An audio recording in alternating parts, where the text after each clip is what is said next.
Do you feel alone right now?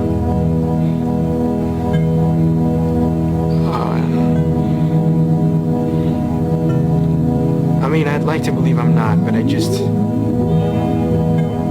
never seen any proof, so I just don't debate it anymore, you know? It's like, I could spend my whole life debating it over and over again, weighing the pros and cons, and in the end, I still wouldn't have any proof, so I just don't debate it anymore. It's absurd. The search for God is absurd. It is if everyone dies alone. Does that scare you?